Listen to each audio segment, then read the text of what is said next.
my friends. Teacher Susan here. We are going to read chapter 2 today of Judy Blume, Superfudge. I am here with my buddy Max, and I'm going to read the story to him and you. We're going to do something a little bit different. You're not going to look at me. You're actually going to look at the words in the story. So I bookmarked chapter 2. That way, you can read it on your own. You can pause it and read at your speed. You can follow along with me. Lots of different options. So, let's begin. Chapter 2 is called Coochie Coochie Coo. That sounds like something you'd say to a baby. Before the end of the week, Fudge asked the big question, "How did the baby get inside you, Mommy?" So Mom borrowed my copy of How Babies Are Made, and she read it to Fudge. As soon as he had the facts straight, he was telling anybody and everybody exactly how Mom and Dad had made the baby. He told Henry, our elevator operator. Henry smiled and said, "That's a mouthful for a small fry like you." He told the checker at the supermarket. Her eyes got bigger and bigger until Mom said, "That's enough, Fudgy." "But I'm just getting to the good part," Fudge said. "Peter," Mom said, "it's getting very warm in here. Why don't you take Fudge outside?" He saw a pregnant woman on the bus and said, "I know what's growing inside you, and I know how it got there, too." The woman got up and changed her seat. He told Grandma. She said to my mother, "Anne, do you think it's wise for him to know so much? In my days, we talked about the stork." "What's a stork?" Fudge asked. "It's a big bird," I told him. "Like Big Bird on Sesame Street?" "Well, not exactly." "I like birds," Fudge said. "I want to be one when I grow up." "You can't be a bird," Grandma said. "Why not?" "Because you're a boy." "So what?" Fudge said, and he laughed like crazy and turned somersaults on the floor. Fudge never stopped talking about his favorite subject. He told his preschool class, and his teacher was so impressed she phoned and asked Mom to come to school. The children had a lot of questions for her. So Mom went to Fudge's class and enjoyed it so much, she offered to come to my class too. I told her, no thanks. I hadn't told anyone she was going to have a baby, except Jimmy Fargo. I tell him just about everything. And Sheila Tubman knew because she lives in our building and she could see that Mom was pregnant. "She's very old to be having a baby, isn't she?" Sheila asked one afternoon. "She's 34, I said. Sheila opened her mouth. "She's really old." "She's not as old as your mother," I said. I had no idea how old Mrs. Tubman was, but Sheila's sister, Libby, was 13, so I guessed that Mrs. Tubman was older than Mom. "But you don't see my mother having a baby, do you?" Sheila asked. "No, but..." I couldn't think of anything else to say. I didn't understand what she was getting at anyway. When I went upstairs, I asked Mom, "Isn't 34 old to be having a baby?" "Oh, I don't think so," Mom said. "Why?" "Just wondering." Grandma had Aunt Linda when she was 38.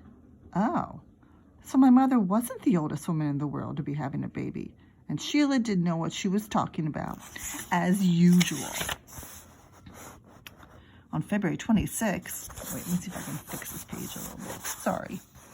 On February 26th, when my 5th grade class was on a trip to the Metropolitan Museum of Art, my sister was born. Later, I found out that she was born at exactly 2:04 in the afternoon, just as we were in the Egyptian room studying the mummies. They named her Tamara Roxanne, but for weeks, everybody called her the baby. "The baby is crying. The baby is hungry. Shh, the baby is sleepy." Soon, instead of calling her the baby, Mom started saying dumb things like, "How's my little Tootsie Wootsie?" as if the baby could answer her. "Does my little Tootsie Wootsie need to be changed?" Yes, almost always. "Does my little Tootsie Wootsie need a feeding?" Yes, almost always.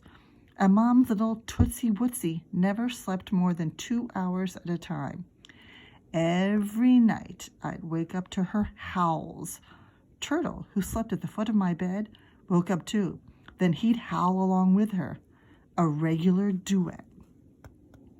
By the time she was 1 month old, everybody was calling her Tootsie. Right away, I could see that there would be problems. I tried to warn my mother and father. When she goes to school with a name like that, the kids are going to tease her. They'll call her Tootsie Roll, or worse. Mom and Dad just laughed. Oh, Peter, you're so funny. Only I wasn't being funny at all. I knew what I was talking about, but there was nothing I could do about it. I had a brother called Fudge, and now I had a sister called Tootsie. Maybe what my parents really wanted was a candy factory. I wondered how come I got off so easy. Tootsie was much smaller than I'd expected, but she was tough.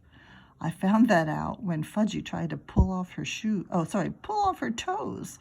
I just wanted to see what would happen, he explained when Tootsie screamed. You must never do that again, Mom told him. How would you like it if Peter tried to pull off your toes? I couldn't help laughing at that one.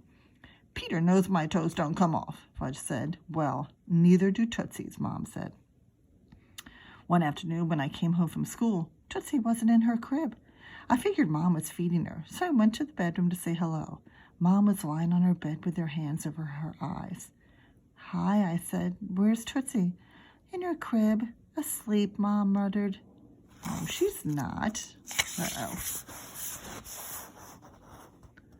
Of course she is. I just put her down a few minutes ago.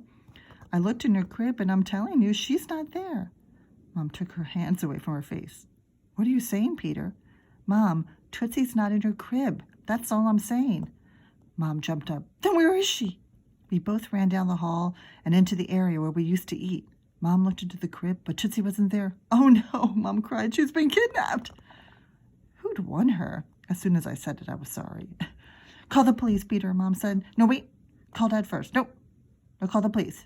Dial 911. Wait a minute, Mom, I said. Where's Fudge? Fudge? In his room, I guess. He was listening to tapes when I put Tootsie down for a nap. She looked thoughtful for a minute. You don't think... We raced down to Fudge's room. He was sitting on the floor playing with his Matchbox cards and listening to Puff the Magic Dragon. Where's Tootsie? Mom said. Tootsie? Fudge asked, sounding a lot like me when I'm trying to get out of answering a question. Yes, Tootsie, Mom said louder. She's hiding, Fudge said. What are you talking about? We're playing a game, Fudge told her. Who's playing a game? Mom asked. Us, Fudge said. Me and Tootsie. Tootsie can play. She's too young for games. I help her, Fudge said. I help her hide. Fudge, Mom said, and I could tell that in another minute she was really letting him have it. Where is Tootsie? I can't tell you. She'll be mad. Just as my mother was about to explode, I had an idea. Let's play hot and cold, I said to Fudge. You follow me, and when I get close to Tootsie, you say hot, and when I get far away from her, you say cold. Get it? I like games, Fudge said. Okay, ready? Ready. Let's go. I walked down the hall to the living room. Cold, cold, cold, Fudge sang. I went into the kitchen. Cold, cold, cold. I walked into the front hall. Hot. Oh, hot, Fudge cried. I opened the guest closet. Very hot. Watch out. You'll get burned. He jumped up and down, clapping his hands. Tootsie was on the floor of the closet, fast asleep in her infant seat. Mom scooped her up in her arms. Oh, thank goodness, my little Tootsie Wootsie is all right. Mom put her back in her crib, and then she really let go. That was a very naughty thing to do, she shouted. I'm very angry at you, Fudge. But Tootsie likes to play. Have you hidden her before? Yes. You must never do that again. Do you understand? No. You can't carry her around that way. She's not heavy, but babies have to be carried in a special way. You mean like mother cats carrying their kittens? Fudge asked. That's right, Mom told him. Fudge laughed. But you don't carry Tootsie in your mouth. No, I don't, but I do carry her very carefully to protect her. Do you love me, Mommy? Yes, very much. Then get rid of Tootsie, Fudge said. I'm sick of her. She's no fun. That's pretty funny. Someday she'll be fun, and she'll be able to play hide and seek with you. But you have to wait. She's not ready yet. I don't want to wait. I want you to get rid of her now. Tootsie is our baby. I'm your baby. You're my little boy. No, I'm your baby. All right, Mom said. You're my baby too. Then pick me up like you do Tootsie. Mom opened her arms and Fudge jumped into them. He rested his head on Mom's shoulder, shoved his fingers into his mouth, and slurped on them. I know it's stupid, but just for a minute, I wished I could be Mom's baby again, too. After that, whenever we had company, Fudge tried to sell Tootsie. You like the baby, he'd ask. Oh, yes, she's just adorable. You can have her for a quarter. When that didn't work, he tried to give her away. We have a baby upstairs, and you can have her for free, he'd say to anyone on the street. That's pretty funny. When that didn't work, he tried to pay to have someone take her away. I'll give you a quarter if you take her to your house and never bring her back. He tried that with Sheila Tubman. My mother told me when I was born, Libby wanted to get rid of me, too, Sheila said. Who could blame her, I thought. But she got over it, and so will you, she told Fudge. Fudge kicked Sheila, then he ran down the hall. Sheila stood over Tootsie's crib. Lucky for her, she doesn't look like you, Peter. What's that supposed to mean, I said. Look in the mirror sometimes. Coochie, coochie, coo, she said to Tootsie. We talked to her like that. Oh, we talked to her like she's a regular person, I said. But she's not a regular person, Sheila told me. She's a baby. So you don't have to make those stupid noises at her. But she likes them. Watch this. If I tickle her under her chin, she smiles. It just looks like she's smiling, but really, it's gas. Oh, no, Tootsie is smiling just for me. Aren't you, you precious little thing? It didn't look like Tootsie was smiling. But why would anybody smile at Sheila Tubman, even a baby? That night, Fudge climbed into Tootsie's crib. I'm the baby, he said, ga, ga, ga. Dad lifted him out of the crib. You're a big boy. You sleep in a big boy bed. No, I'm not a big boy. I'm a baby. Wah, wah, wah. I decided it was time to have a little talk with the kid. So I said, hey, Fudge, you want me to read you a story? Yes.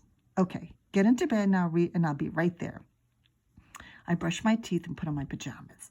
When I got into Fudge's room, he was sitting up in bed with his favorite book spread out across his lap. Arthur the Anteater. Read, he said. I sat down next to him. Aren't you tired of acting like a baby, I asked. No. I thought you wanted to be like me. I do. Well, you can't be a baby and be like me, too. Why not? Because babies can't do anything. They just eat and sleep and cry.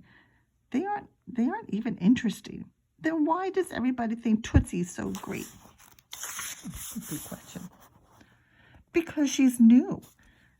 They'll get tired of her pretty soon. It's better to be older.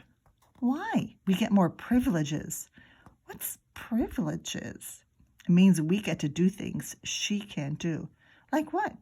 Like staying up late and watching TV and all sorts of things. I don't get to stay up late. You do. That's because I'm the biggest brother. Well, you'll get to stay up later than Tootsie. When? When she's 4 and you're 8. Then you'll get to stay up a lot later. And you'll go to school, and you'll know how to read and write, and she won't. And, read, Fudge said, sliding down under the covers. Will you stop trying to be a baby, I asked. I'll think about it.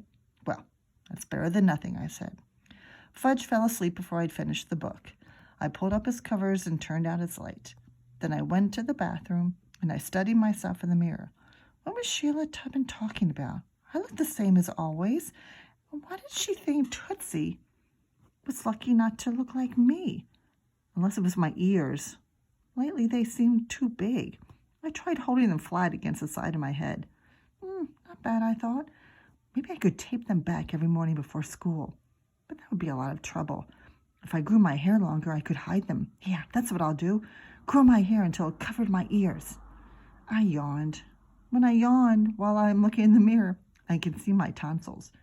I went to my room, got into bed, and fell asleep.